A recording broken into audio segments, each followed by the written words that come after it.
Então, hoje eu vou falar da anatomia do peritônio. O peritônio, então, por definição, é uma membrana serosa que reveste a cavidade abdominal e recobre vísceras abdominais. Sinônimos do peritônio que a gente comumente vê pode ser chamado também de omentum e epíplomo.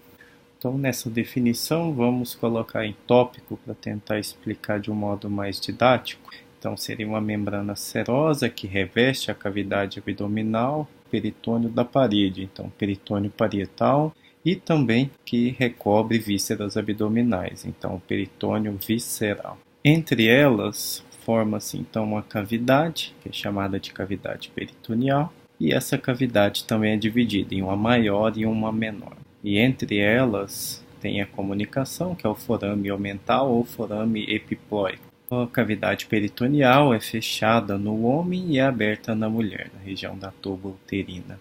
O omento é uma dupla camada de peritônio visceral, que vai estender do fígado, passando pelo estômago, passa anteriormente ao cólon transverso e estende até um pouco mais abaixo. Essa estrutura toda aqui.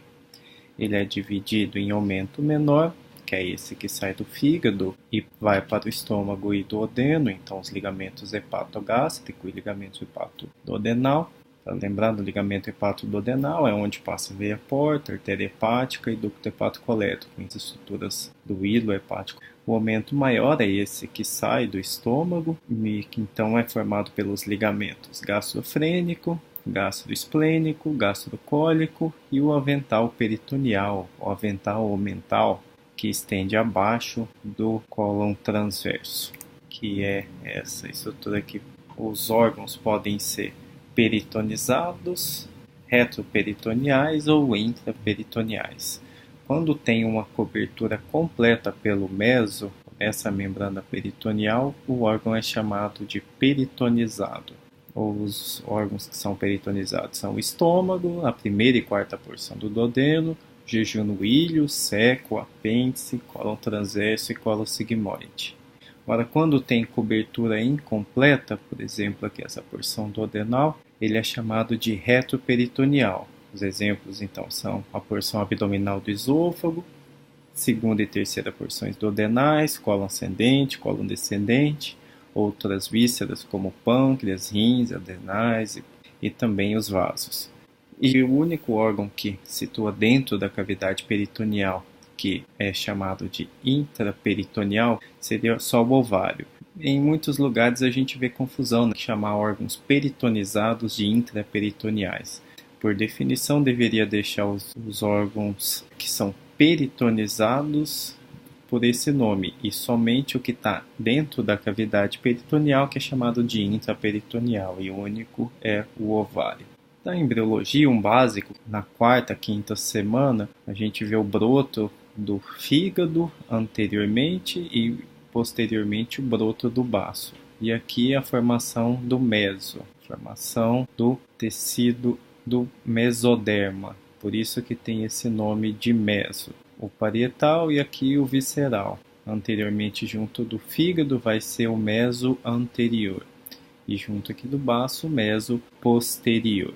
Evoluindo, vai tendo uma rotação dessas estruturas abdominais. E o que a cavidade peritoneal, que era dividida em direita e esquerda, agora vai se tornando com outra forma, e aquelas partes de meso que a gente viu vão persistir aqui entre o fígado e o estômago como ligamento hepatogástrico, entre o estômago e o baço, ligamento hepatorrenal, e aqui o ligamento espleno-renal. Então o meso que a gente usa para estruturas peritoneais é por ter essa origem do mesoderma. O parietal origina do mesoderma parietal, então vai ter uma vascularização e inervação periférica, a inervação bem localizada, bem definida, como do sistema nervoso periférico, e o visceral origina do mesoderma visceral, então vai ter vascularização e inervação visceral. Tem a clássica dor referida, acompanhando essa inervação dos órgãos. Que a gente vai estudar os ligamentos e as reflexões peritoneais. Vamos começar pelos ligamentos suspensores do fígado. Primeiro, ligamento triangular, que é formado pela fusão dos ligamentos coronários, aqui o direito, aqui o esquerdo. aqui nessa imagem de um paciente com ascite, a gente vê então o ligamento triangular direito dividindo o espaço subfrênico do espaço subhepático direitos. O outro ligamento é o falciforme, que divide o lobo hepático esquerdo. Esse ligamento falciforme meso-anterior, que dividia a cavidade peritoneal direita e esquerda na porção anterior, e aqui o resquício dele, por onde passa a veia umbilical, que no adulto se encontra obliterada. O exemplo aqui na imagem, isso aqui de um paciente que fazia diálise peritoneal, fica com esse líquido denso, a gente vê o ligamento falciforme, e em outro paciente também o ligamento falciforme, por onde passa a veia umbilical obliterada. Os ligamentos peritoneais do estômago. Primeiro é o aumento menor, a gente lembra que sai então o ligamento do fígado até o estômago, o ligamento hepatogástrico, entre o fígado e o estômago, esse outro aqui é o ligamento hepatoduodenal. No plano sagital, aqui o ligamento hepatogástrico e a referência aqui no esquema. Também vai ter o aumento maior, que é esse que sai aqui abaixo, que é representado então pelo ligamento gastrocólico, estômago até a porção anterior do colo, gastrocólico. Tem o aumento maior também, é formado por esse avental peritoneal, representado aqui na imagem. O ligamento gastrofrênico, não mostrado aqui, e o ligamento gastroesplênico nesse local da imagem, entre o estômago e o baço. O mesocolo transverso, o meso do colo, por onde passam vasos, nervos, até chegar na víscera, o cólon transverso é peritonizado, então tem um meso, por onde vão passar essas estruturas. No plano coronal, a região do meso transverso, e aqui a referência da imagem dessas reflexões peritoneais. O mesentério é o próximo, os jejune e ilho são peritonizados, sendo peritonizados, então eles são completamente revestidos pelo peritônio visceral, e as estruturas vasculonervosas e linfáticas vão atingir as alças através do meso, o local da reflexão peritoneal e a representação no plano coronal do meso do intestino delgado, que é o mesentério, o meso das alças entéricas. O próximo é o mesocolo sigmoide. O colo sigmoide também é peritonizado, é formado por um meso aqui nessa região inferior esquerda do abdômen, a apresentação da reflexão peritoneal, e aqui na imagem coronal. Agora um pouco de espaços e recessos. O mesocólon transverso vai dividir o espaço peritoneal, a cavidade peritoneal, em supramesocólica e inframesocólica. Aqui no plano sagital a gente vê o mesocolo transverso dividindo a cavidade peritoneal superior e inferior.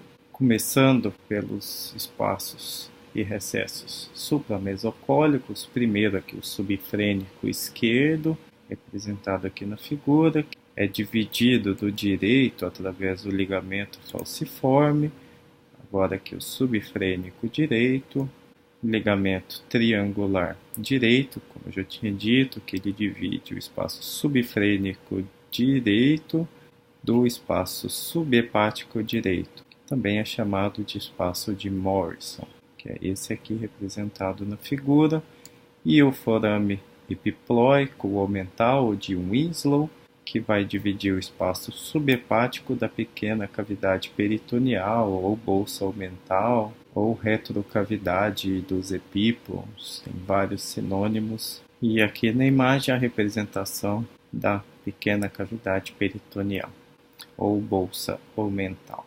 Agora os espaços ou recessos inferiores, começando lateralmente ao colo direito, a gente vê esse espaço paracólico direito, depois o espaço inframesocólico direito, depois o mesentério, espaço inframesocólico esquerdo, o colo esquerdo, e aqui o mesocolo sigmoide, que divide então do espaço paracólico esquerdo, aqui representado na imagem. Na cavidade pélvica, a gente vê a extensão da cavidade peritoneal abdominal e tem algumas reflexões que são diferentes no homem e na mulher. Na mulher, a gente vê o útero, os ligamentos do útero, aqui representado, o ligamento largo, e que no sagital fica mais fácil da gente ver a diferença dos espaços. Então, entre o reto e o útero é o espaço reto uterino ou fundo de saco posterior ou fundo de saco de Douglas, e tem o espaço vésico uterino aqui, é o espaço anterior ao útero. Agora no homem tem somente o espaço reto vesical, que é a extensão da cavidade peritoneal na região pélvica. A circulação do peritônio começa em direção à cavidade pélvica, depois em direção lateral e superior aqui nos espaços paracólicos e por último até na bolsa omental, que essa região mais central é mais anterior, essas regiões laterais são mais posteriores e a cavidade pélvica é também mais posterior. Então, o líquido peritoneal se desloca de posterior para anterior e de inferior para superior, respeitando a gravidade. Conclusão, isso aqui foi uma revisão rápida aplicada à imagem da anatomia peritoneal.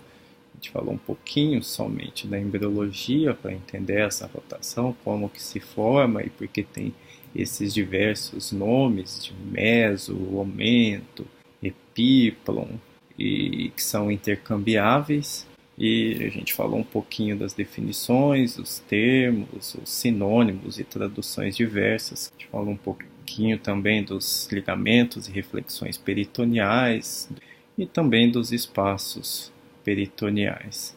Também comentamos sobre os tipos de órgãos que podem ser peritonizados, retroperitoneais ou intraperitoneal, que é o único que é intraperitoneal, é o ovário.